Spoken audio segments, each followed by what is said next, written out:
प्रिय छात्र छात्राओं, कक्षा 11 भौतिक विज्ञान के इस पीरियड में आज आपका एक बार फिर स्वागत है। आज हम मापन में त्रुटियां टॉपिक को देखेंगे।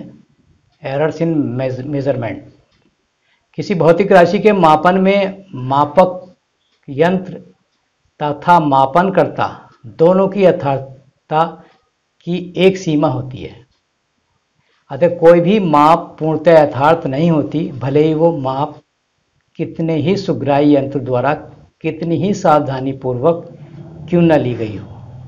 इस प्रकार किसी मापक यंत्र द्वारा ली गई माप की अनिश्चितता को त्रुटि कहते हैं। किसी माप की अनिश्चितता को ही त्रुटि कहा जाता है। मापन में होने वाली त्रुटियों को मुख्य रूप से निम्नलिखित दो श्रेणियों में वर्गीकृत किया जा सकता है।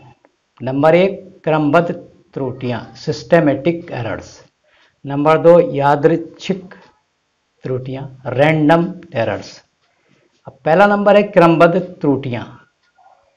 ये क्या है? मापक यंत्र की रचना, तकनीक की अपूर्णता, मापन के समय बाह्य कारक जैसे ताप, दाब आदि में परिवर्तन तथा मापनकर्ता की व्यक्तिगत सीमाओं के कारण होने वाली त्रुटि को क्रमबद्ध त्रुटियां कहते हैं।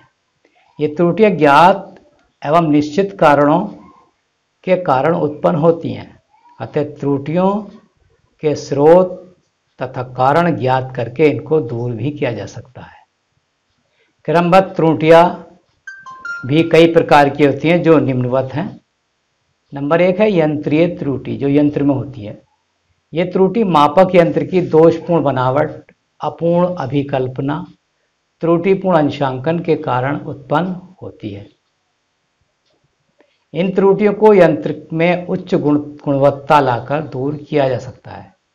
यंत्रीय त्रुटियां निम्नलिखित प्रकार की होती हैं। अब ये भी कई प्रकार की होती हैं। नंबर ए देखिए इसका, शून्यांक त्रुटि, वर्नियर कैलिपर्स, पेंच मापी, आपने पढ़ा होगा, गोलाई मापी आदि यंत्रों में प्रारंभिक स्थितियों में मुख्य पैमाने तथा वर्नियर अथवा वृत्ताकार पैमाने के शून्यांक एक सीधी रेखा में होने चाहिए। ऐसा नहीं होने पर मापन में त्रुटि आती है। इसे शून्यांक त्रुटि कहते हैं। प्रेक्षित पाठ में से शून्यांक त्रुटि चिन्ह सहित घटाकर शून्यांक त्रुटि को दूर किया जा सकता है। नंबर 20 का है अल्पतम मांग त्रुटि या अनुमेय त्रुटि।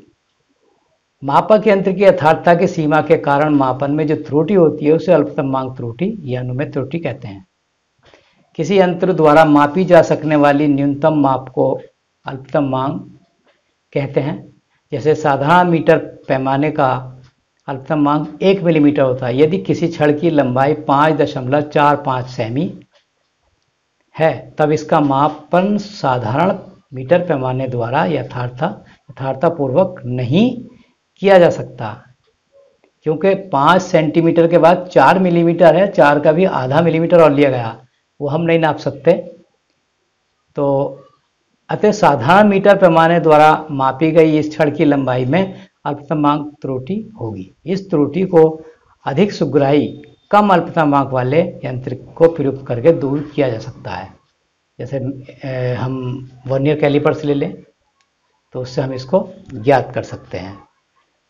अब है सी अचर त्रुटि। यदि प्रत्येक परीक्षण अपने वास्तविक मान से एक निश्चित अंतर या अनुपात में भिन्न होता है तब मापन में ये त्रुटि अचर त्रुटि कहलाती है। इस त्रुटि का कारण यंत्र के पैमाने का अशुद्ध अंशांकन होना है।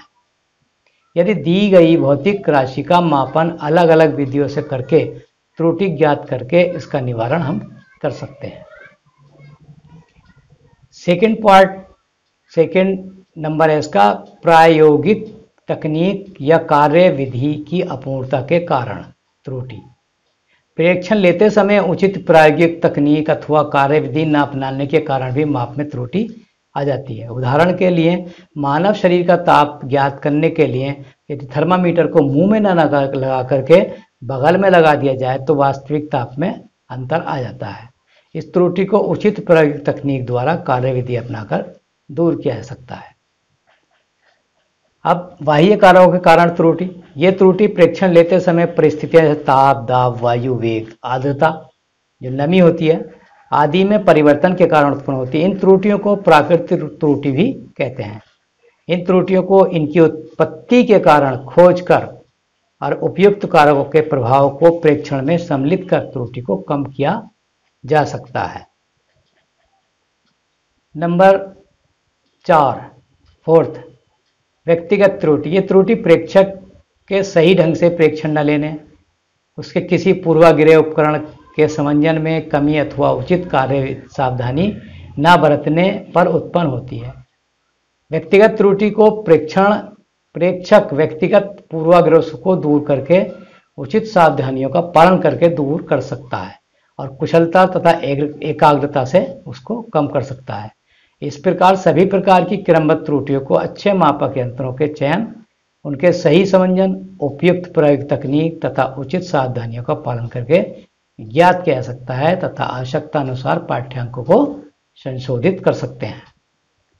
अब दूसरा पॉइंट है इसका, यादृच्छिक त्रुटियां। जो पहली 2 भाग बताए थे हमने, 2 श्रेणियां थी, पहली हमने खत्म कर दी, दूसरी है यादृच्छिक त्रुटियां। मापन में अनियमित रूप से होने वाली त्रुटियों को यादृच्छिक त्रुटियां कहते हैं। ये त्रुटियां चिन्ह तथा परिमाण में भी यादृच्छिक होती हैं। ये त्रुटियां प्रायोगिक अवस्थाओं जैसे ताप, दाब, वोल्टा आदि में होने वाले यादृच्छिक परिवर्तनों के कारण प्रेक्षक द्वारा ली गई पूर्वाग्रह रहित माप में व्यक्तिगत त्रुटि के कारण उत्पन्न होती हैं। उदाहरण के लिए, जब कोई प्रेक्षक किसी भौतिक राशि की बार बार माप लेता है, जैसे कि हम किसी लेंस की फोकस दूरी ज्ञात करने बैठे तो बार बार प्रेक्षण लेंगे तो अलग अलग थोड़ा बहुत अंतर आता है। तब इस त्रुटि को हम दूर करने के लिए क्या करते हैं कि इसका मीन निकाल लेते हैं, मध्यमान औसत मान निकाल करके वही उसका सही मान आ जाता है। सांख्यिकी विधि द्वारा इसका हम मान निकाल करके इस त्रुटि को दूर किया जा सकता है, दूर या कम किया जा सकता है। तो आज के पीरियड में बस इतना ही, कल कुछ और टॉपिक्स के साथ उपस्थित होंगे। Thank you.